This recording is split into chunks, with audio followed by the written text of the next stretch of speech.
My wife died on a cruise, and I took care of her parents for 8 years. On a business trip to Italy, I saw a woman identical to her, with another husband and triplets. I decided to follow them.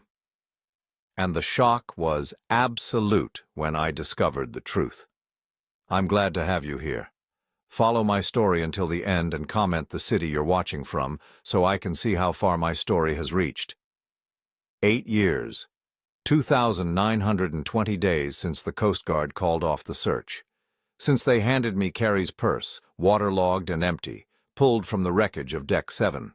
Since I became a widower at 55, inheriting not just grief but a promise I never thought I'd have to keep. The morning routine never changes. 6:30 sharp. I unlock the front door of the house that still smells like her perfume in unexpected corners. Eleanor sits in her wheelchair by the kitchen window, staring at nothing, her fingers working the hem of a blanket that's been washed so many times it's lost all color. She's 78 now, though some days she thinks she's 25, and waiting for her daughter to come home from nursing school. "Carrie's coming today, isn't she?" Eleanor asks, her voice thin as tissue paper. "She promised to bring those cookies I like." I pour her morning pills into my palm. 12 different medications, 4 times a day. The pharmacy bill alone runs $800 monthly, even with Medicare. "Maybe later, Eleanor. Let's focus on breakfast first." Frank shuffles in from the bedroom, his walker scraping against the hardwood floors we refinished together back when I thought my biggest problem was choosing between oak and maple. His stroke 2 years ago left him confused about time, but crystal clear about his resentment. He knows I'm not his son-in-law anymore. I'm just the man who stayed. "You don't have to be here," he tells me every morning, the same script. "We can manage." They can't. Frank can barely dress himself, and Eleanor forgot how to work the stove 6 months ago. But I nod and help him into his chair, the same chair where Carrie used to curl up reading medical journals, planning our retirement. We were going to travel, see the northern lights, buy a cabin in Vermont. Instead, I measure out insulin and count pills and pretend not to notice when Eleanor calls me by her late husband's name. The house feels smaller every day. I sold my place 3 years ago when the medical bills started crushing them.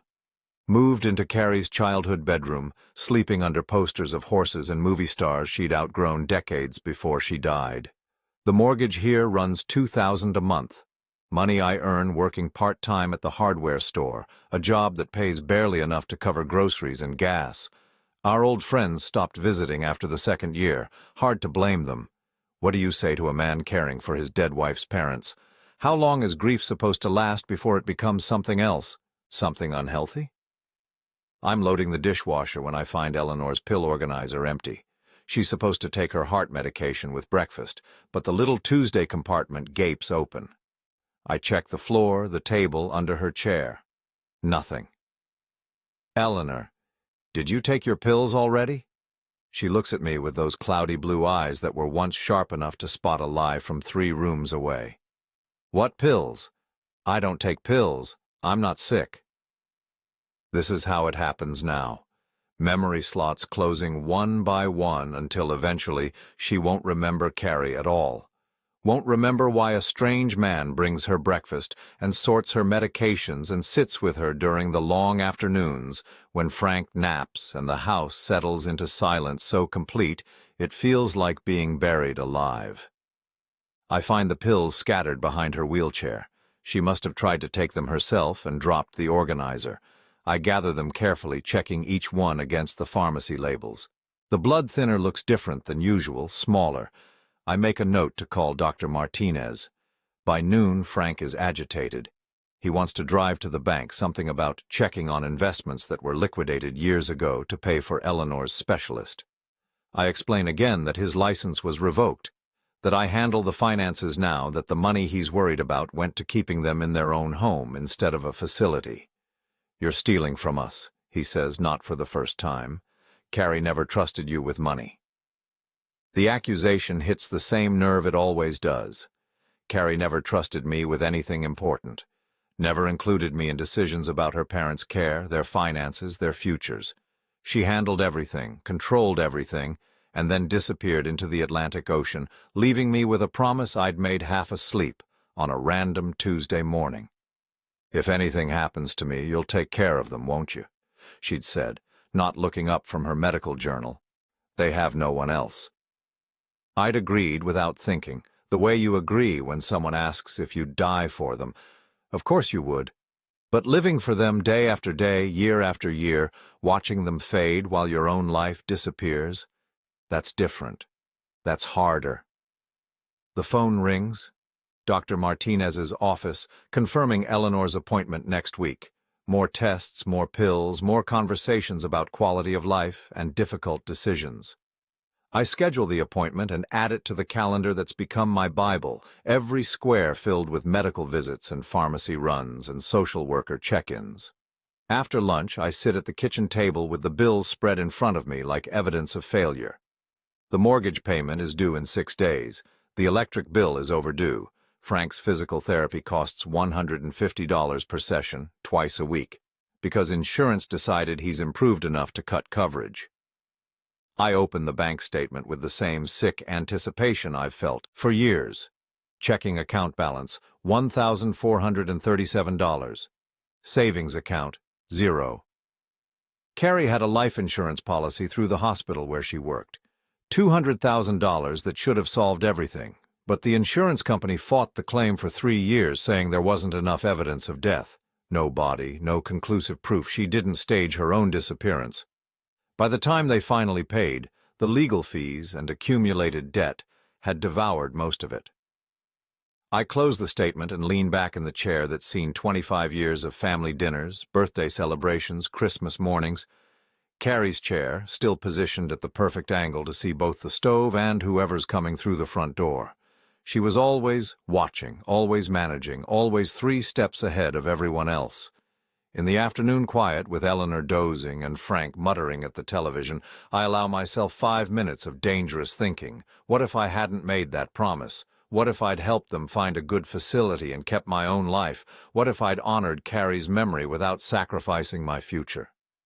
But then Eleanor wakes up crying, confused about where she is, calling for her daughter, and I go to her like I always do because that's who I am. The man who stays. The man who keeps promises even when they're killing him slowly, one day at a time. The mail brings another piece of the past today. A thick envelope from a law firm in Boston with my name typed in formal letters that make my stomach clench. Inside, documents about the estate of someone I've never heard of. Theodore Cromwell, apparently my late uncle on my mother's side, a man who died 3 months ago and left me $150,000. I read the letter twice before the words sink in. Uncle Theodore, my mother's brother who moved to Italy 30 years ago and sent Christmas cards signed with just his initials. The uncle I met once at a funeral when I was 12, who smelled like pipe tobacco and spoke with an accent I couldn't place. The inheritance comes with one condition. I have to travel to Florence to sign papers and meet with his Italian attorney. Something about properties that need to be evaluated and decisions that require my presence. Eleanor calls from the living room, her voice sharp with panic. "Walter! Walter, there's a man in the house!" I fold the letter and put it in my pocket. Frank has wandered into the hallway again, confused and looking for the bathroom that's been in the same place for 40 years. I guide him back, reset Eleanor's anxiety with gentle words and her afternoon medication, and return to the kitchen where the inheritance letter waits like a door I'm afraid to open. $150,000, enough to secure Eleanor and Frank's care for years, enough to give me a chance at something resembling a life. But Italy, a trip that would mean leaving them for, at least a week, trusting their care to strangers, breaking the routine that's held us all together for 8 years. I read the letter one more time, focusing on the deadline. I have 60 days to claim the inheritance, or it goes to charity.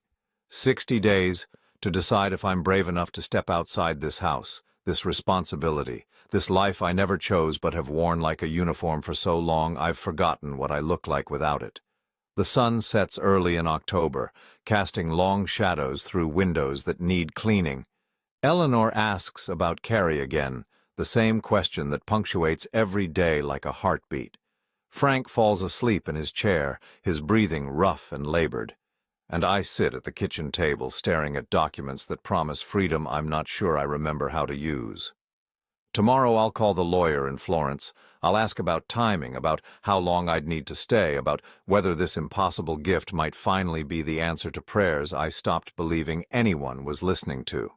Tonight, though, I fold the letter carefully and put it in the drawer with all the other papers that document our slow decline. Next to Carrie's death certificate, her insurance papers, the medical bills that never stop coming. 8 years of faithful service, 8 years of putting her parents first, honoring her memory, keeping a promise that's cost me everything I thought I wanted. Maybe it's time to find out what I want now.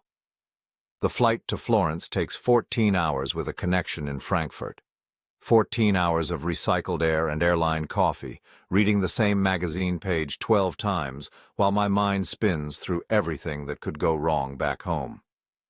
I've left Eleanor and Frank with Martha Henley, a retired nurse who costs $150 a day, but came highly recommended by their doctor. Before leaving, I spent 2 days writing detailed instructions. Eleanor's pills sorted by time and color, Frank's bathroom schedule mapped to the hour, emergency numbers taped to every surface. Martha listened patiently and assured me she'd managed worse cases, but I caught her studying the list with the expression of someone realizing she'd underestimated the job. "They're not difficult," I'd explained, watching Frank try to put his shoes on the wrong feet for the 3rd time. Just, particular about routine. Now somewhere over the Atlantic at 30,000 feet, I wonder if this trip is the most selfish thing I've done in 8 years. The inheritance could wait, couldn't it? Uncle Theodore has been dead for 3 months already. What's another few weeks? But the lawyer's email had been clear. The Italian courts move slowly, and if I miss this window, the estate will be tied up for years. $150,000. Enough to secure Eleanor and Frank's future, to maybe buy myself a small apartment somewhere, to stop counting pills and measuring my life in medical appointments. I sleep fitfully and dream of Carrie. She's standing on the deck of a cruise ship, wearing the blue dress she loved, waving goodbye. In the dream, I'm trying to reach her, but the deck keeps getting longer, the distance between us stretching like taffy. She's saying something I can't hear over the sound of the ocean. I wake as we descend into Florence, the Tuscan countryside spread below like a postcard. Rolling hills dotted with cypress trees, red-tiled roofs catching the morning sun, vineyards arranged in precise geometric patterns. It's nothing like the gray October I left behind in Massachusetts. The Hotel Davanzati sits in the heart of the historic district, a converted Renaissance palace where every surface tells a story I don't know how to read. My room is small but elegant, with windows that open onto a narrow street where Vespas navigate between pedestrians like schools of fish. The sound is constant but somehow soothing. Voices calling in Italian, church bells marking the hours, the clip-clop of horses pulling tourist carriages. I shower off the airplane smell and change into the one good shirt I packed. The lawyer expects me at 10:30, which gives me an hour to walk through the city and remember what it feels like to move without purpose, to see things that aren't medical equipment or grocery lists. Florence assaults the senses in ways I'd forgotten cities could. The smell of fresh bread from bakeries that have occupied the same corners for centuries. Coffee so strong it makes my eyes water. Leather goods displayed in shop windows, their rich scent mixing with the exhaust from tour buses and the green smell of the Arno River. I follow the tourist maps toward the Duomo, joining streams of visitors who photograph everything and understand nothing, myself included. The cathedral's facade is intricate beyond comprehension, every inch carved with figures and patterns that seem to shift when I'm not looking directly at them. It's beautiful and overwhelming and completely foreign to my world of pill organizers and medical appointments. That's when I see her. She's standing near the fountain, maybe 50 yards away, laughing at something one of 3 small children has done. The sound carries over the crowd noise, clear and familiar as my own heartbeat. I know that laugh. I've been hearing it in my dreams for 8 years. My legs stop working. People flow around me like water around a stone, chattering in languages I don't recognize. But I can't move, can't breathe, can't process what I'm seeing. It's Carrie, not someone who looks like her, not a trick of light or wishful thinking or grief-induced hallucination. It's Carrie, my wife, standing in the Italian sunshine playing with 3 children who look exactly like her, while a tall man with graying temples watches with the expression of someone completely, utterly happy. She's wearing clothes I've never seen, expensive-looking things that fit her perfectly. Her hair is shorter, styled differently, but it catches the light the same way it did when she was 25, and we were planning a future that ended in the North Atlantic. She moves with the same quick grace, gestures with her hands when she talks, tilts her head when one of the children demands her attention. The man beside her, dark hair, athletic build, probably my age, puts his arm around her shoulders with casual ownership. She leans into him like it's natural, like she's been doing it for years. One of the children, a little girl with Carrie's nose and chin, tugs at her dress and points at the pigeons. Carrie bends down, scoops the child up, spins her around until they're both dizzy. I watch this scene from across the piazza, like I'm watching a movie of someone else's life. The man who looks like a husband, the children who look like his children, the woman who looks exactly like my dead wife, living a life I never knew existed. They start walking toward the cathedral, the little family group moving with easy coordination. The man carries one child on his shoulders while Carrie holds hands with the other 2. They're heading directly toward me, and I should move, should do something, but my brain has stopped sending signals to my body. As they get closer, I can see details that make my chest tighten.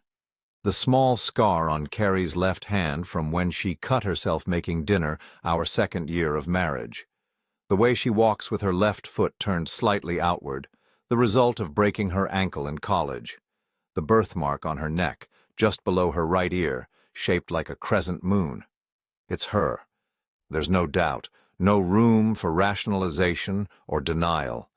My wife, who died 8 years ago, is alive and walking through Florence with another man's children, wearing another man's ring on her finger. They pass within 10 feet of me. I catch a fragment of her voice as she tells one of the children to stay close, speaking in accented English that sounds almost native. She doesn't see me. Her attention is completely focused on the family around her, the life she's built, the identity she's chosen. I follow them, not consciously, not with any plan or intention, but my feet start moving and suddenly I'm part of the tourist flow, heading toward the cathedral entrance. I keep my distance, hiding behind tour groups and vendor stalls, but I can't stop watching her. The way she automatically checks to make sure all 3 children are accounted for. How she shares a look with the man that speaks of private jokes and shared understanding. The comfortable intimacy of people who've known each other long enough to communicate without words. They don't enter the cathedral. Instead, they turn down a side street lined with gelato shops and souvenir stands. The man buys ice cream for everyone, and they sit at a small table outside a cafe while the children make sticky messes and demand napkins. Carrie wipes faces and mediates disputes and looks for all the world like a mother who's been doing this job for years.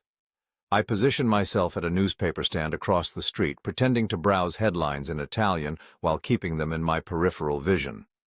My hands are shaking so badly I can't hold the pages steady. The man's phone rings. He answers in rapid Italian, his expression shifting from relaxed to concerned. Work crisis by the look of it. He speaks to Carrie in English now, something about needing to handle a problem at the office. She nods, tells him to go, gestures to the children with the universal language of, "I've got this." He kisses her goodbye. Not a quick peck, but the kind of kiss that belongs to people who still like each other after years of marriage.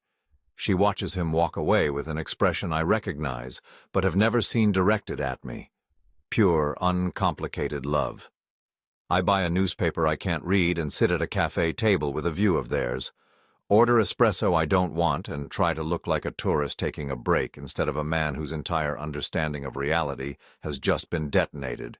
Carrie is 30 yards away, alive and beautiful and completely absorbed in a life that has nothing to do with me.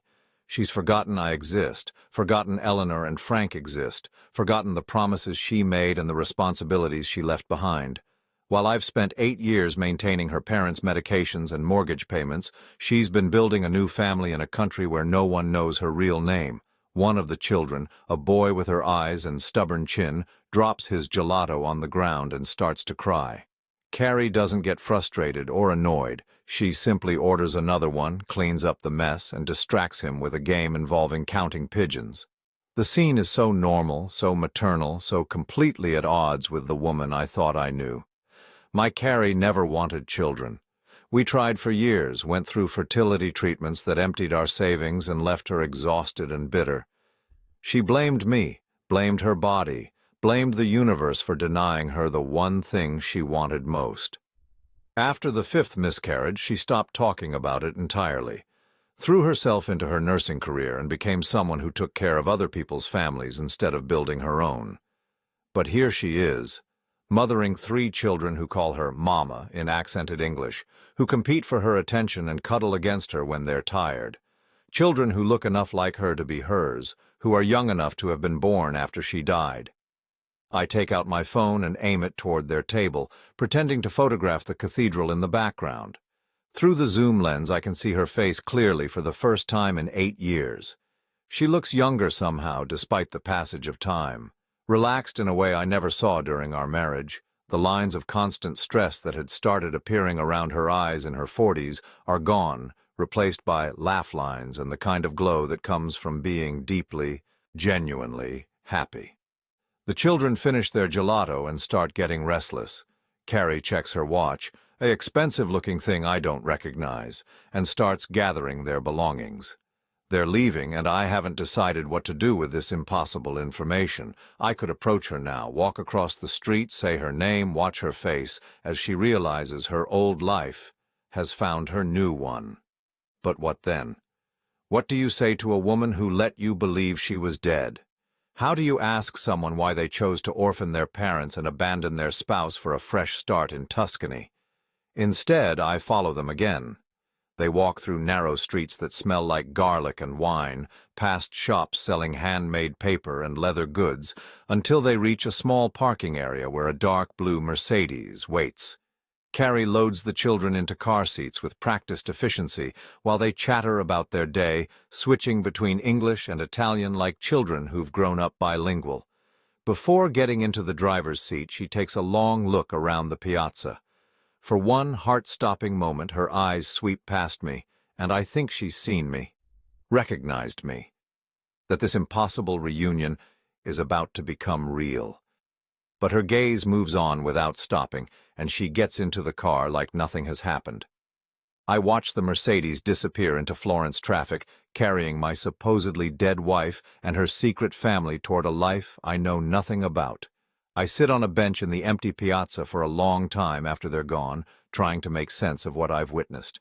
The woman I've grieved for 8 years isn't dead. She's living 10 minutes from where I'm supposed to sign inheritance papers, raising children who have never heard of Eleanor or Frank or the man who promised to take care of them forever. My phone buzzes with a text from Martha. Eleanor asking for you. Frank had small incident, but fine now. When coming home? I stare at the message, at the life waiting for me back in Massachusetts, and realize that everything I thought I knew about duty and loyalty and keeping promises has just been turned inside out. Carrie chose this life. Chose to let me believe she was dead rather than simply ask for a divorce. Chose to let her parents decline without their daughter's support rather than find a way to help them transition to professional care. She chose to let me sacrifice 8 years of my own life for a lie. I delete Martha's text without responding and walk back toward the hotel, my mind already working on what I need to do next. Find out where she lives. Learn about this new identity she's created. Understand the full scope of what she's built on the foundation of my grief. Tomorrow, I'll sign the inheritance papers and take possession of Uncle Theodore's money. But tonight, I'm going to figure out how to reclaim my wife from the dead. The law office of Benedetti and Associates sits in a converted Renaissance palazzo, all marble floors, and frescoed ceilings that make you whisper even when there's nothing secret to discuss. I sign the inheritance papers with hands that still shake from yesterday's revelation, barely listening as the elderly lawyer explains property details and tax obligations in careful English. Uncle Theodore left me more than money. There's a small apartment in the Oltrarno district, rented to an artist who pays €500 monthly. A wine shop near the Mercato Centrale that generates steady income, properties that tie me to Florence for reasons I'm only beginning to understand. Your uncle, he was very specific about the timing, Signor Benedetti says, adjusting his wire-rimmed glasses. He wanted you to come here personally to see what he built. Strange, no? A man you barely knew, leaving you a life in Italy. I nod and sign another document, my attention split between legal formalities and the impossible knowledge that my dead wife lives somewhere in this city. The lawyer hands me keys to properties I never asked for and an envelope thick with documents I'll need to study later. There is one more thing, he says, producing a smaller envelope marked with my name in Uncle Theodore's spidery handwriting. A personal letter. He insisted I give this to you after the legalities were complete. I pocket the letter without reading it. Right now I need information about someone else entirely. Signor Benedetti, I'm looking for someone who might live here in Florence, an American woman married to an Italian man with young children. I have lost touch with an old friend. His expression grows cautious. Florence is not so large, but finding someone without more details. He shrugs apologetically. I describe the man I saw with Carrie. Tall, graying hair, expensive clothes, the kind of bearing that suggests professional success. The lawyer's face shifts slightly. This sounds perhaps like someone in business, yes? The American community here, it is small but well-connected. There is a private investigator I sometimes recommend for delicate family matters. Giulia Rossi, very professional, very discreet. He writes down a name and phone number on expensive letterhead. I thank him and leave with more questions than answers, walking through streets that felt magical yesterday and oppressive today.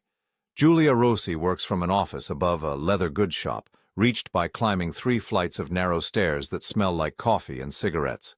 She's younger than I expected, maybe 40, with sharp eyes and the kind of directness that comes from dealing with people's secrets professionally. American woman, 3 children, Italian husband, she repeats after I give her the basic information. You said she might be using a different name now. I hesitate, then decide on a version of the truth that won't make me sound insane. She was married before, to someone else. There was a difficult divorce. She may have changed her identity for privacy reasons. Giulia nods, like this is perfectly normal. It happens more than you think. People come to Italy to start over.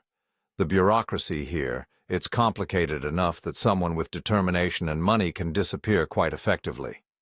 She quotes me a fee that makes me wince, €800 for a comprehensive search, payable in advance.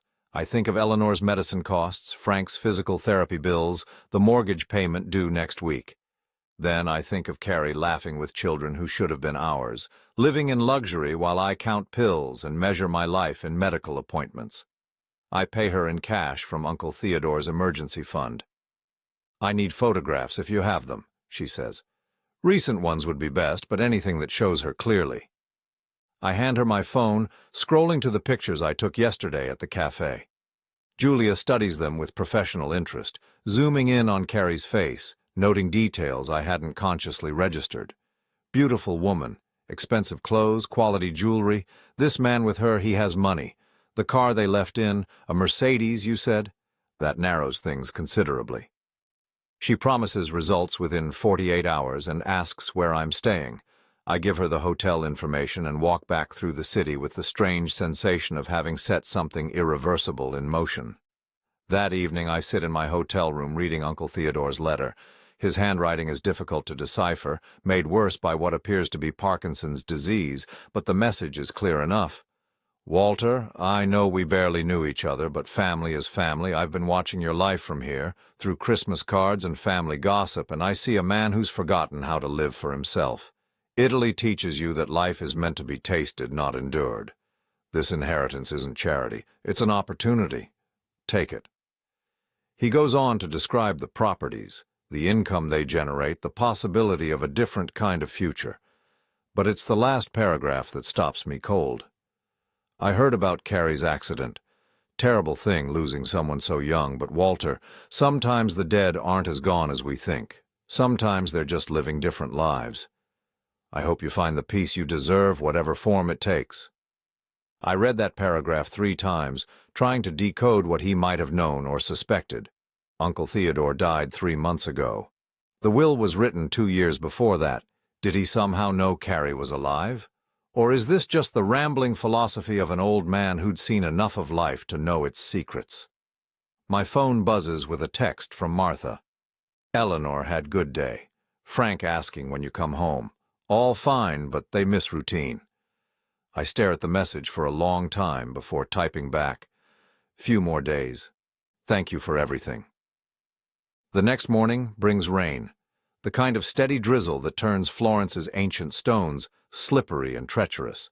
I walks, anyway, needing movement to quiet the questions circling in my head like vultures. 8 years of grief, 8 years of sacrifice, 8 years of believing I was honoring her memory while she was building a new life 6,400 miles away.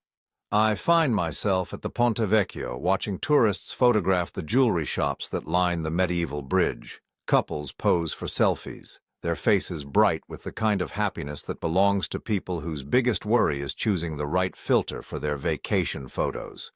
A family passes by, mother, father, 2 young children arguing over gelato flavors. The mother has dark hair like Carrie's, and for one heart-stopping moment I think it might be her. Think I've stumbled across them again by accident. But when she turns, it's a stranger's face, kind but unfamiliar.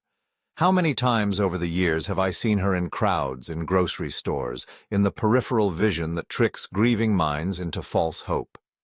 How many women have I followed for half a block before realizing they were someone else entirely, leaving me hollow with disappointment? Except yesterday wasn't false hope or wishful thinking. Yesterday was real. Julia calls that afternoon with the efficiency of someone who takes pride in delivering results quickly. I found them, she says without preamble. Maria Elena Rossi, that's the name she's using now, married to Lorenzo Benedetti, a successful architect. They live in a villa in the hills above Fiesole, quite exclusive. The children are triplets born 6 years ago, according to public records. My legs give out and I sit heavily on the hotel room's narrow bed. Triplets. Born 6 years ago, 2 years after Carrie supposedly drowned. Children she conceived and carried and delivered while I was learning to manage Eleanor's medications and Frank's physical therapy schedule. The marriage license was filed 7 years ago, Julia continues, but there are some irregularities in her documentation. The birth certificate showing her as Maria Elena Rossi appears to be authentic, but it was issued only 8 years ago, replacing documents that were supposedly lost in a fire. Very convenient. What about before that? Her life in America? Nothing official. If Maria Elena Rossi existed before 8 years ago, she left no paper trail. It's as if she materialized fully formed with a new identity and a romantic history with Lorenzo Benedetti. 8 years ago. The exact timeline of Carrie's death. The woman who drowned in the North Atlantic was reborn in Tuscany with a new name, a new husband, and a fertility she'd never had with me. There's something else, Julia says. I've been asking discreet questions in their neighborhood. The story is that Maria Elena was a nurse who met Lorenzo when he was recovering from a skiing accident. She saved his life. They fell in love. Classic romance. But the details are vague and no one seems to know where exactly this happened. Skiing accident. I remember Carrie's nursing skills, how capable she was in medical emergencies, how she'd always known exactly what to do when someone was hurt or sick. She'd have been the perfect person to care for an injured, wealthy man in a foreign country. Do you want me to continue digging? Julia asks. I can find out more about Lorenzo's business, their financial situation, where exactly they met. Yes, I say, my voice stronger than I feel. Everything you can find. After she hangs up, I sit in the growing darkness of my hotel room, processing what I've learned. Carrie didn't just survive that cruise ship accident, she planned it. Created a new identity, established a new history, found a new husband, and had the children she'd always claimed she couldn't have. while I spent 8 years thinking I was honoring her memory. I call Martha to check on Eleanor and Frank. Everything is fine, she reports, but Eleanor is becoming more confused about where I am. She keeps asking when Carrie is coming home. She had a moment of clarity yesterday, Martha explains. Asked me directly if Carrie was really dead or just gone. I didn't know what to say. Eleanor, with her failing mind and fading memory, has stumbled closer to the truth than any of us realized. That night I lie awake listening to Florence's nocturnal sounds, moped engines echoing off narrow walls, voices calling in Italian from apartments whose windows stay open to catch any breeze, church bells marking hours that feel endless. Tomorrow Julia will have more information. Tomorrow I'll know more about the life Carrie built on the ashes of mine. But tonight I'm still just a man whose dead wife turned out to be living a better life without him. The rain stops sometime before dawn, leaving the air clean and sharp with the promise of sunlight. I order coffee from room service and sit by the window watching Florence wake up. Shopkeepers rolling up metal shutters, delivery trucks navigating streets designed for horses and carriages, early tourists consulting maps and guidebooks. Somewhere in those hills beyond the city, Carrie is probably making breakfast for children who call her Mama, getting them ready for school or daycare, living the domestic life she claimed to want but never achieved with me. Lorenzo is probably reading the financial pages over espresso, planning his day of architectural consultations, secure in the knowledge that his wife loves him completely. Neither of them knows that their carefully constructed new world is about to collide with the old one they thought they'd left behind forever. My phone rings. Julia again, calling earlier than expected. I have the address, she says. Villa Benedetti, number 47, Via della Colline. Very private road, very exclusive neighborhood. But Walter, there's something you should know before you decide what to do with this information. What? Lorenzo's business is in trouble. Serious financial problems, according to my sources. The kind that might make someone desperate enough to do things they normally wouldn't consider. What kind of things? The kind that require access to money from previous lives. I understand immediately. Carrie has something Lorenzo needs, access to funds from her old identity, her American life, the insurance money and inheritance she might still have legal claim to. Are you saying she might be planning to come back, to resurface? I'm saying desperate people make unpredictable choices, and if Lorenzo's business fails, your Maria Elena might need to remember how to be Carrie again. After she hangs up, I dress carefully and walk through Florence one more time as a tourist, a man with nothing more complicated to worry about than choosing between museums and restaurants. Tomorrow I'll have to decide what to do with the knowledge I've gained, how to use the information Julia has provided, whether to confront Carrie directly or find another way to reclaim the 8 years she stole from me. But today, I'm going to look at the city she chose over the life we'd built together. I'm going to understand what was so appealing about this place that it was worth faking her own death to have it. By evening, I think I understand. Florence is a city where reinvention feels not just possible, but inevitable. Every street corner holds centuries of stories, layers of history where new identities have been built on the foundations of old ones for 1,000 years. It's the perfect place to become someone else entirely. The perfect place to forget you were ever someone's wife. Villa Benedetti sits on a winding road that climbs through olive groves and cypress trees, the kind of approach that gives you time to change your mind with every curve. I've driven this route 3 times in 2 days, each time losing my courage before reaching the ornate iron gates that guard the property. Today feels different. Today I'm not turning back. The rental car's GPS speaks to me in Italian-accented English, counting down kilometers until I reach the address Julia provided. My hands are steady on the steering wheel, but my heart pounds with the rhythm of a man approaching his own execution. Through the gaps in the trees, I catch glimpses of the villa, honey-colored stone, red tile roof, the kind of architectural harmony that speaks of centuries of careful maintenance and considerable wealth. This is what Carrie chose over mortgage payments and pill organizers. This is what was worth letting me believe she was dead.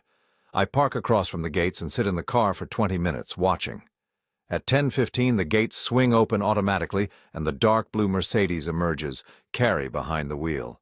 She's alone this time, no children in the back seat, no husband in the passenger seat.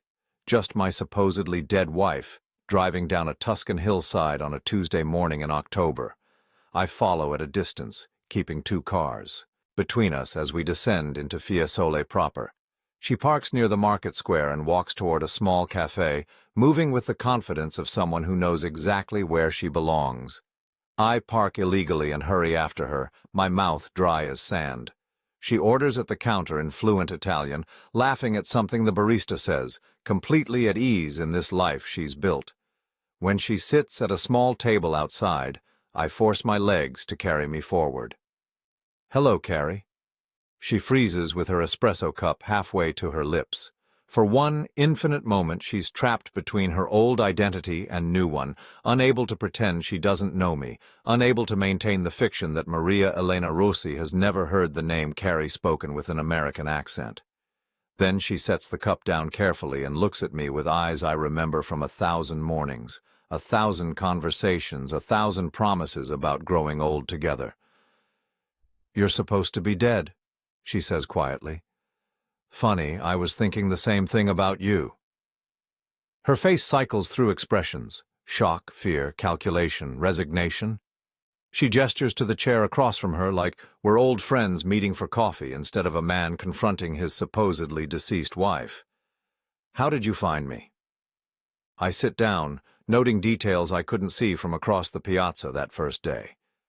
The wedding ring on her left hand, different from the one I gave her, the expensive watch, the subtle makeup, the confidence that comes from years of successful deception. Does it matter? I'm here. You're here. We both know what that means. She glances around the cafe, checking to see who might be listening, who might witness whatever comes next, the survival instinct of someone who's been living a lie for 8 years. "Walter, you don't understand." "I understand plenty. I understand that while I've been taking care of your parents, you've been playing house with someone else. I understand that you let me believe you were dead rather than simply asking for a divorce. I understand that you had children with him after telling me for 15 years that you couldn't get pregnant." The last accusation hits like a physical blow. She flinches, her carefully maintained composure cracking just enough to let me see the woman I used to know hiding underneath. "The children aren't mine," she says quietly. I stare at her. "What?" "They're Lorenzo's. From his previous marriage. Their mother died in a car accident when they were babies." She meets my eyes, daring me to call her a liar. "I adopted them legally. They call me Mama because I'm the only mother they remember." The simple explanation shifts everything I thought I knew about this new life of hers. Not the fertility miracle I'd imagined, not the fresh start with babies who proved she could have what she'd always wanted. Just a widowed man who needed someone to help raise his children, and a woman desperate enough to fake her own death for the chance. "That doesn't change anything else," I say, though my voice has lost some of its edge. "You're still alive. You still let me believe you were dead." She looks away, watching pedestrians navigate the narrow streets of Fiesole like she's memorizing escape routes. "I was drowning, Walter." "In the cruise ship accident?" "Because I read the reports." "No." She turns back to me, her voice sharp. "I was drowning in our life. In taking care of my parents, in pretending to be happy, and watching you be content with a marriage that was killing me slowly." The words land like slaps. 25 years of marriage, reduced to suffocation, to a life she couldn't wait to escape. You could have talked to me. We could have worked it out, gotten counseling, figured something out that didn't involve faking your death and abandoning your responsibilities. She laughs, but there's no humor in it. "When, Walter? Between my mother's doctor appointments and my father's physical therapy? Between your job and the house and the bills and all the things that had to be done every single day? When exactly were we supposed to have that conversation?" "We were partners, Carrie. We were supposed to figure things out together." "We were never partners. I managed everything, made all the decisions, carried all the weight, and you You went along with whatever I decided, because it was easier than taking responsibility yourself. The accusation stings, because there's truth in it. I had let her manage our life, handle the difficult conversations with her parents, make the hard decisions about their care. I'd been the supportive husband who agreed with whatever she thought was best. So you decided to disappear instead of asking for help? I decided to take the only opportunity I'd ever had to choose my own life. She leans forward, her voice dropping to almost a whisper. Do you know what it's like to realize at 50 that you've never made a single decision based on what you wanted? That every choice you've ever made was about duty or obligation or what other people needed from you? I know what it's like to spend 8 years honoring a promise to a dead woman who turned out to be alive and selfish. The word selfish hits its target. She sits back like I've struck her, color draining from her face. Your parents are dying, Carrie. Eleanor has Alzheimer's. She asks for you every day. Frank had a stroke 2 years ago and barely recognizes me half the time. But I'm still there, still taking care of them, still keeping the promise I made to someone who apparently never existed. Tears gather in her eyes, the first crack in her composure since I sat down. How are they? Really? Dying slowly and expensively. The house is mortgaged to pay for their care. I work part-time at a hardware store to cover their medications. I haven't had a day off in 3 years because I can't afford to hire help. She covers her face with her hands, shoulders shaking slightly. For a moment, she's not Maria Elena Rossi, successful expatriate living the Tuscan dream. She's Carrie, the woman who used to cry when she thought about her parents getting old. I never meant for it to go on this long, she whispers. How long did you mean for it to go on? How long were you planning to let me sacrifice my life for your lie? She doesn't answer immediately. When she looks up, her eyes are red but determined. I met Lorenzo on the cruise. He was traveling with friends, recovering from his wife's death. We talked one night, just talked. But it was the first real conversation I'd had with a man in years. The first time someone saw me as something other than a daughter, or a wife, or a nurse. So you fell in love and decided to fake your own death? Just like that? Not just like that. I spent months planning it, getting the documentation, setting up accounts, making sure everything would work. She pauses, seeming to realize how calculated that sounds. The accident part was real, Walter. There really was an emergency on the ship, but instead of trying to help, I jumped. The simple confession hangs between us like a bomb waiting to explode. She jumped, abandoned ship while other people were dying, used their tragedy as cover for her disappearance. People died in that accident, Carrie. I know. I think about it every day. Her voice is barely audible. But I was already dead, Walter. Had been for years. I was just making it official. While I was making it real. 8 years of grief, 8 years of guilt, 8 years of believing I should have somehow saved you. I never asked you to grieve for me. The casual cruelty of the statement takes my breath away. You didn't ask me not to, either. You let me believe you were dead. You let your parents believe their daughter was gone forever. And what was I supposed to do? Come back and explain that I'd rather be dead than live the life I had? Destroy Lorenzo's happiness and the children's stability just so you could feel better about your choices? My choices! I lean forward, anger finally overriding shock. What choices did I have? You disappeared and left me with all the responsibilities. You made the choice to leave, and I had to live with the consequences. You could have put them in a facility. You could have moved on, found someone new, built a different life. On what money? With what time? And how exactly was I supposed to move on from my wife's death when I was still taking care of her parents every single day? She has no answer for that. For the first time since I sat down, she looks genuinely ashamed. Lorenzo doesn't know, she says quietly. About you, about my parents, about any of it. He thinks my family is dead, that I had no one before I met him. How convenient. It's not convenient, it's necessary. He's a good man, Walter. He deserves better than the truth about what I did. And I deserve better than 8 years of lies. But here we R. A long silence stretches between us. Around us, life in Fiesole continues. Shopkeepers opening their stores, tourists consulting guidebooks, normal people living normal lives that don't involve confronting the dead over coffee. "What do you want?" she asks finally. It's the question I've been asking myself since the moment I saw her in the piazza. What do I want?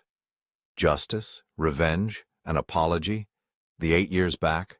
Some acknowledgement of what her choices cost me? "I want you to face what you did. To your parents, to me, to the life you threw away like it meant nothing." "And then what?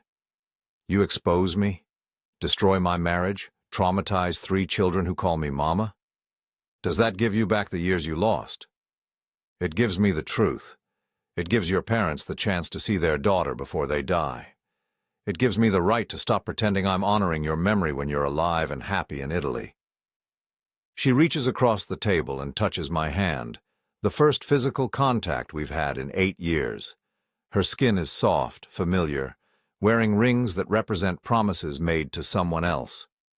"Walter, please, I know I hurt you, I know what I did was terrible, but destroying what I've built won't fix anything. It won't give you back those years." I look down at her hand on mine, remembering other times she'd touched me like this, when she was asking for something she knew I didn't want to give, when she was manipulating me into agreeing with her plans, when she was managing me the way she managed everything else. "You're right," I say, pulling my hand away. "It won't give me back those years, but it might prevent you from stealing any more." I stand up, leaving money on the table for coffee I never ordered. She looks up at me with an expression I recognize but have never seen directed at me. Fear. "What are you going to do?" "I don't know yet. But this conversation isn't over, Carrie. Just because you're done running doesn't mean I'm done finding you." I walk away without looking back, though I can feel her watching me, until I turn the corner. My hands are shaking as I unlock the rental car, adrenaline and anger and 8 years of suppressed grief finally finding their voice. The drive back to Florence passes in a blur of olive trees and ancient stone walls. I keep replaying the conversation, her words, her casual admission that she'd rather let me believe she was dead than deal with the inconvenience of divorce. She jumped. While other people were dying, while rescue workers were risking their lives, while I was sitting at home wondering why she hadn't called to say she'd made it safely to port, she was jumping overboard with false documentation and a plan to disappear forever. By the time I reached the hotel, one thing is crystal clear.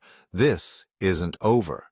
She made her choice 8 years ago, and I've been living with the consequences ever since. Now it's time for her to live with some consequences of her own. The call from Martha comes at 3 in the morning, Florence time. I'm lying awake anyway, staring at the hotel ceiling, replaying every word of my confrontation with Carrie when the phone buzzes against the nightstand. "Walter, I'm sorry to call so late, but it's Eleanor. She's in the hospital." My stomach drops. "What happened?" "She fell trying to get to the bathroom around midnight, broke her hip. She's stable, but—" Martha's voice wavers. "She keeps asking for Carrie. She's completely confused about where she is, when it is. The doctor says the trauma has made her dementia worse." I'm already reaching for my clothes, my mind calculating flights, logistics, the impossibility of being where I need to be quickly enough to matter. "I'll catch the first flight home." "Walter, there's something else. Frank's not handling this well. He's convinced something terrible has happened to you too. He tried to call the police to report you missing." Of course he did. Frank's stroke-addled brain can't process the concept of international travel or time zones. In his reality, I left without explanation, and now Eleanor is in the hospital, and his entire support system has collapsed. "I'm coming home," I tell Martha, "today." After I hang up, I sit on the edge of the hotel bed, holding my head in my hands. Eleanor is 81 years old with a broken hip and advancing dementia. Frank is 83 and can barely manage his own medications, let alone a medical crisis. They need me. But they're not the only ones who need something from me. I call Giulia Rossi, despite the early hour. "I need everything you can find about Carrie's financial arrangements," I tell her. bank accounts, property ownership, anything that connects her old identity to her new one. That will take time and access to records that aren't exactly public. I'm flying back to the United States today. My wife's mother is in the hospital, and I need to know what I'm dealing with before I decide what to do next. There's a pause. Your wife? But I thought... My wife, who died 8 years ago, but turned out to be living in Florence under an assumed name. Yes, that wife. Julia is quiet for a moment, processing this information like the professional she is. I'll have something for you within 24 hours. Where should I send it? I give her my email address and hang up, then start packing with the mechanical efficiency of a man whose life has just shifted back into crisis management mode. The inheritance papers go into my carry-on bag, along with Uncle Theodore's letter and the keys to properties I may never see again. The flight home is a blur of airports and delays and recycled air that tastes like regret. I land in Boston 12 hours later to gray October skies and the smell of impending winter. Martha meets me at the hospital, her face drawn with exhaustion. She's sedated right now, she explains as we walk through corridors that smell like disinfectant and despair. The surgery went well, but she's very confused. She thinks it's 1985 and she's waiting for Carrie to graduate nursing school. Eleanor looks impossibly small in the hospital bed, her hips stabilized with pins and screws that will never fully heal at her age. Frank sits beside her, holding her hand and talking softly about things that happened 40 years ago. "Walter," he says when he sees me, relief flooding his face. "Where have you been? Eleanor's been asking for you." I don't correct his confusion about who Eleanor was asking for. Let him believe she wanted me instead of the daughter who abandoned them both. "I'm here now," I tell him. "Everything's going to be okay."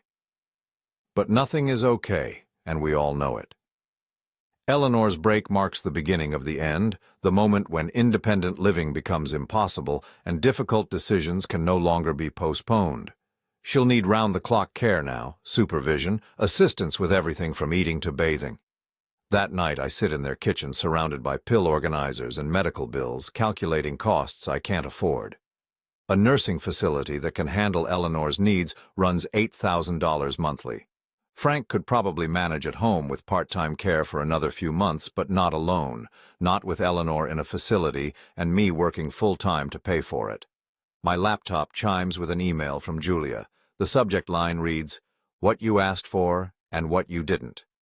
Her research is thorough and devastating.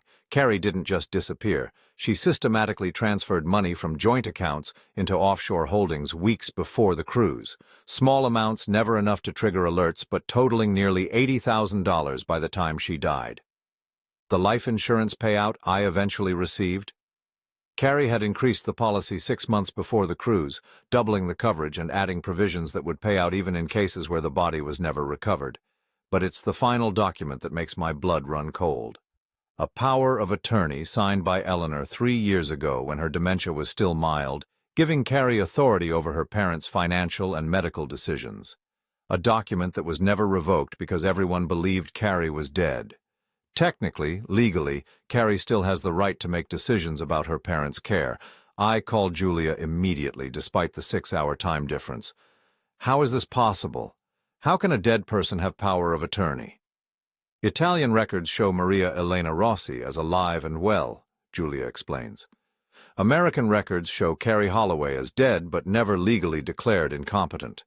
The power of attorney remains valid until formally revoked or challenged.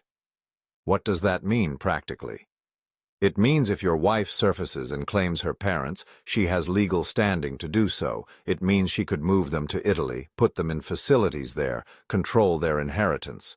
The inheritance, Eleanor and Frank's modest savings, the equity in their house, the small life insurance policies they've maintained, maybe $200,000 total, but enough to solve Lorenzo's business problems if Carrie can access it legally.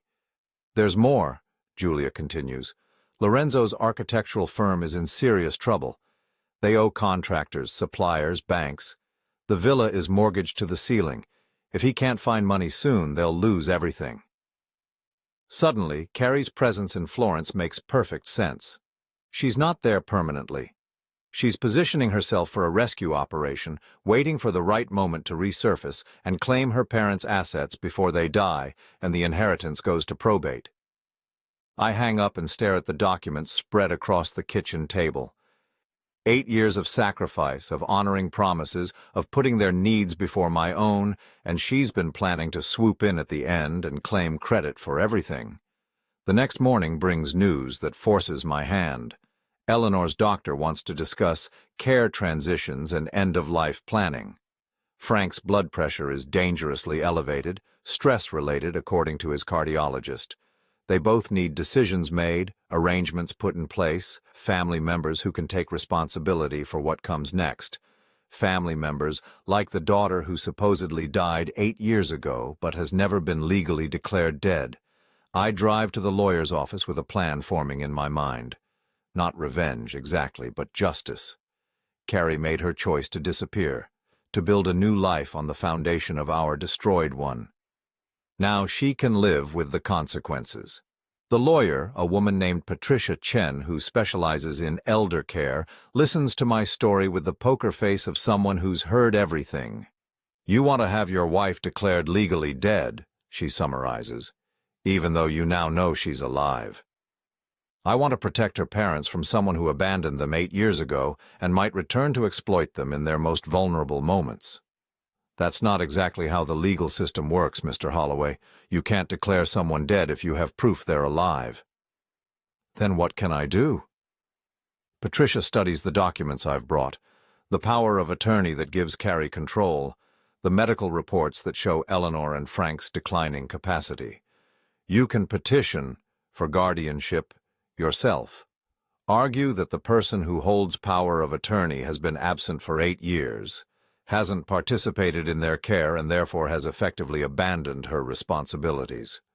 Would that work? It might.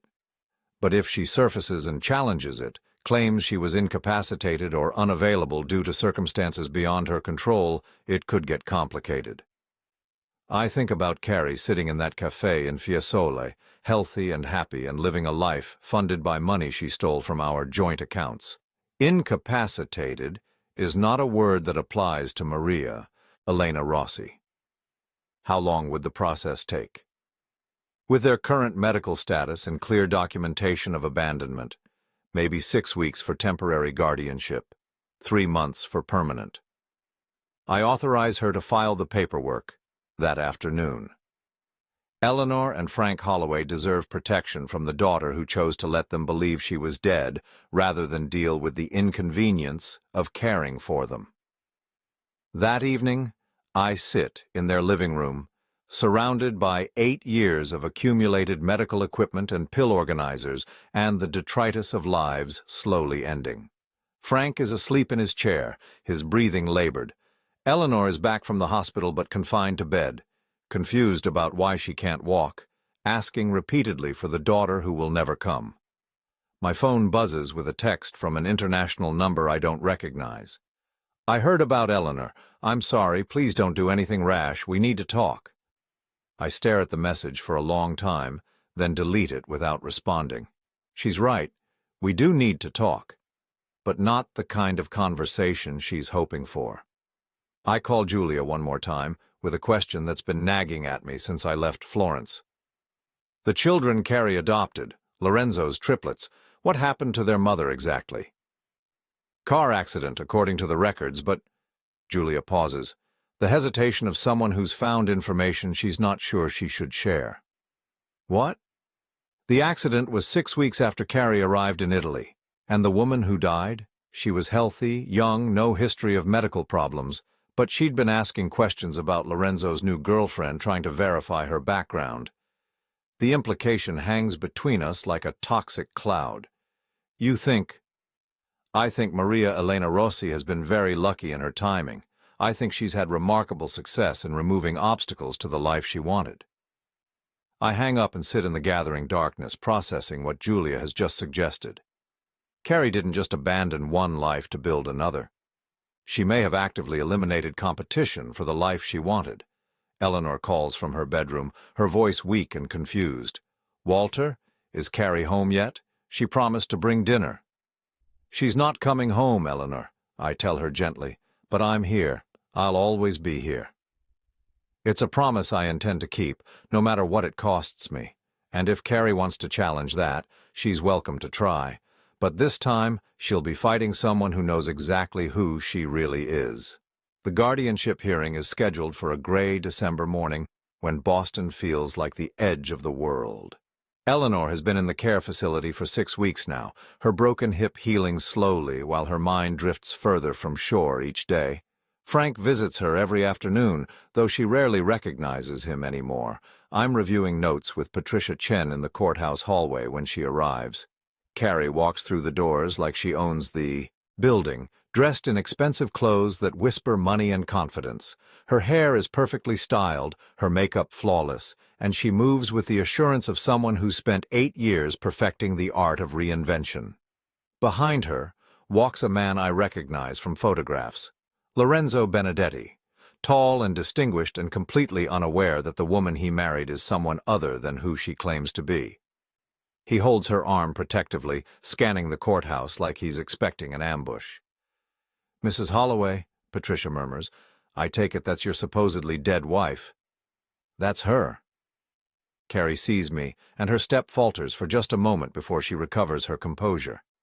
She says something to Lorenzo in rapid Italian, and he nods, taking a seat on a bench while she approaches us.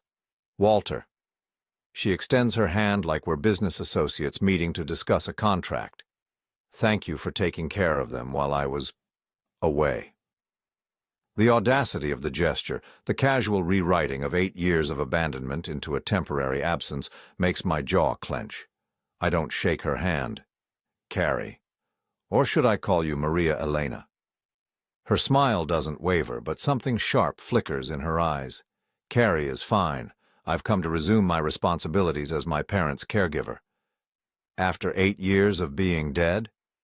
"After 8 years of recovering from trauma that left me unable to care for anyone, including myself." She's good, I'll give her that. The explanation is just plausible enough to create reasonable doubt, just vague enough to be unprovable. Patricia was right. This is going to be complicated. "Your Honor," Patricia begins when we're called before the judge, "Mr. Holloway is seeking permanent guardianship of Eleanor and Frank Holloway based on 8 years of continuous care and the prolonged absence of their only daughter, who held power of attorney." The judge, a woman in her 60s with gray hair and tired eyes, studies the documents we've submitted. "And now the daughter has returned?" "Mrs. Holloway claims to have been incapacitated due to trauma related to a cruise ship accident 8 years ago," Patricia explains carefully. "However, there is evidence suggesting she was not incapacitated but rather living abroad under an assumed identity." Carrie's lawyer, an expensive-looking man who clearly specializes in making problems disappear, stands smoothly. "Your Honor, Mrs. Holloway suffered severe psychological trauma in a maritime accident that left her unable to function normally. She spent years in recovery, during which time her brother-in-law graciously cared for her parents. Now that she has recovered, she wishes to resume her filial duties." "Mr. Holloway," the judge addresses me directly, "you've been caring for these individuals for 8 years without compensation or legal authority beyond the power of attorney held by Mrs. Holloway?" "Yes, Your Honor." "Why didn't you seek guardianship earlier when it became clear that Mrs. Holloway was not available to make decisions?" It's the question I've been dreading, because the honest answer reveals the depth of my own denial. "I believed she was dead, Your Honor. I was honoring what I thought was her final wish." The judge nods slowly. "And Mrs. Holloway, you've been absent from your parents' care for 8 years, during which time they've both experienced significant health declines and mounting medical expenses. Can you explain this absence?" Carrie stands, her posture perfect, her voice steady. "Your Honor, I suffered severe PTSD following the cruise ship accident. I was unable to function, unable to make rational decisions. I spent years in treatment facilities, both in the United States and abroad, working to recover my mental health." "Do you have documentation of this treatment?" "Some records were lost when I moved between facilities, but I can provide what's available." "Of course she can." Carrie always was meticulous about covering her tracks. "Your Honor," I interrupt, "may I present additional evidence?" The judge nods, and I hand Patricia a folder that contains Julia's research. Bank transfer records showing systematic movement of money before the cruise, evidence of the false identity creation, documentation of her marriage to Lorenzo Benedetti 7 years ago. Patricia summarizes the findings while Carrie's face grows paler with each revelation. These documents suggest that Mrs. Holloway's absence was not due to incapacitation, but rather a deliberate decision to abandon her responsibilities and create a new life abroad. Carrie's lawyer objects, demanding authentication of foreign documents, challenging the chain of custody, raising procedural questions designed to muddy the waters, but the evidence is overwhelming and everyone in the room knows it. "Mrs. Holloway," the judge says finally, "do you wish to respond to these allegations?" For the first time since she walked into the courthouse, Carrie looks genuinely uncertain. She glances back at Lorenzo, who's staring at her with growing confusion and concern. "Your Honor, the trauma affected my judgment. I made decisions I'm not proud of, but I'm ready to take responsibility now. After 8 years of letting your brother-in-law bear the financial and emotional burden of your parents' care, after allowing him to believe you were dead, I never asked him to grieve for me." The words land in the silent courtroom like a slap. The judge's expression hardens. "Mrs. Holloway, you held legal authority over these individuals' care and abandoned that responsibility for 8 years while living abroad under an assumed identity. During that time, Mr. Holloway has provided continuous care at significant personal and financial cost." "Your Honor," Carrie's lawyer tries to interject, but the judge continues. "Furthermore, the evidence suggests that your reappearance coincides with your parents' declining health and the prospect of inheritance decisions. This court finds your motivations suspect." I watch Carrie's carefully constructed facade begin to crumble. Behind her, Lorenzo stands abruptly and walks toward the exit, his face a mask of betrayal and disgust. "Lorenzo, wait," Carrie calls, but he doesn't stop. The judge grants me permanent guardianship 15 minutes later, along with authority to make all medical and financial decisions for Eleanor and Frank.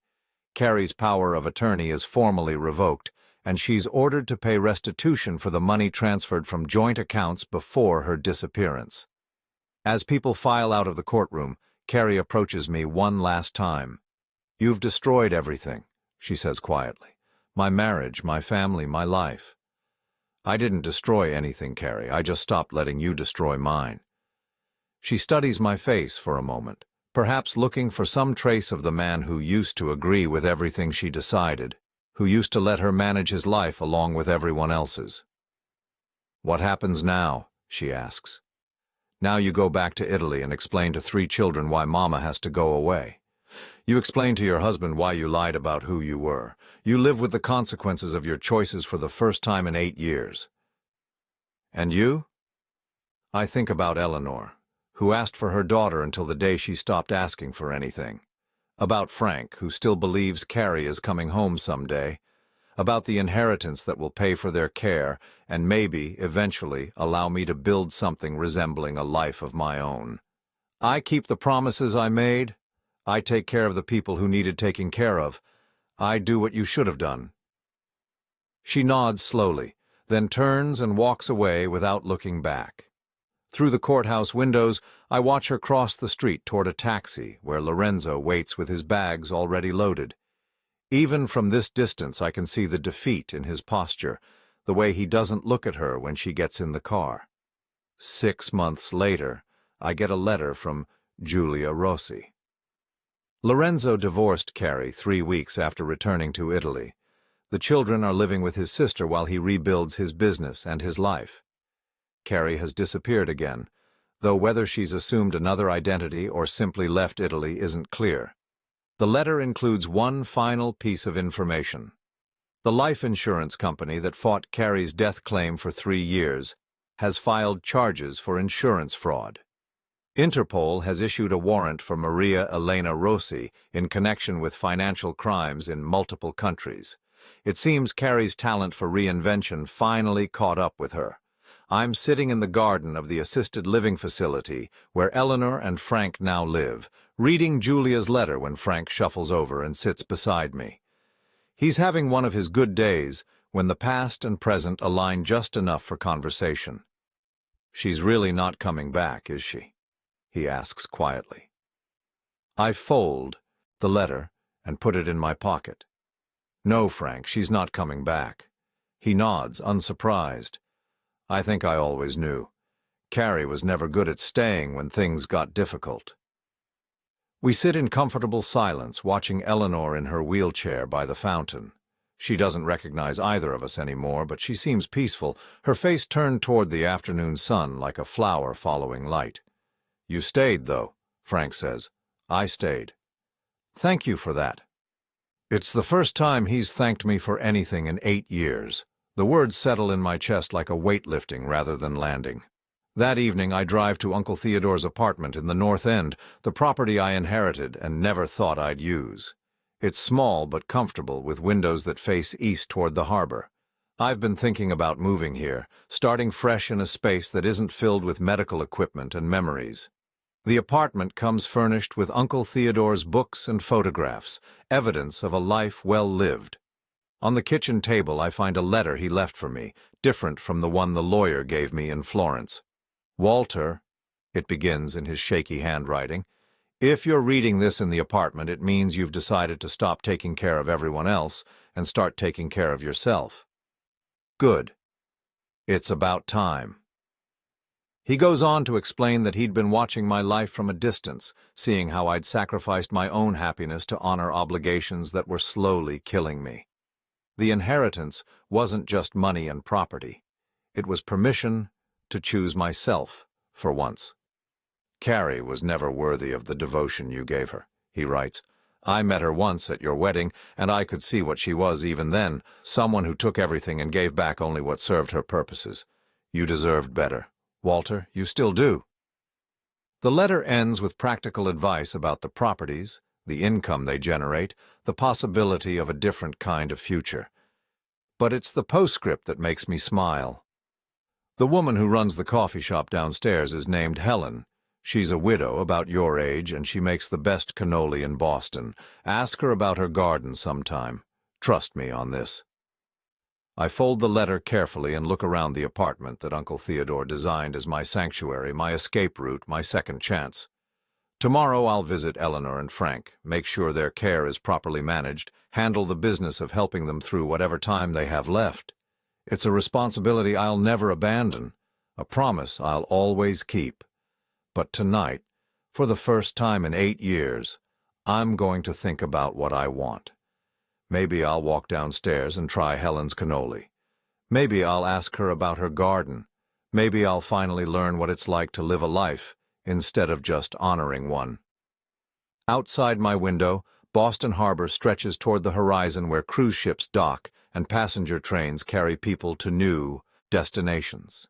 The same harbor where Carrie supposedly drowned 8 years ago, where her lies began and ended. I pour myself a glass of Uncle Theodore's wine and toast the sunset, the silence, and the strange truth that sometimes losing everything is the only way to find yourself. Carrie was right about one thing. We all make choices about the lives we want to live. It just took me 8 years to realize I was allowed to make one too.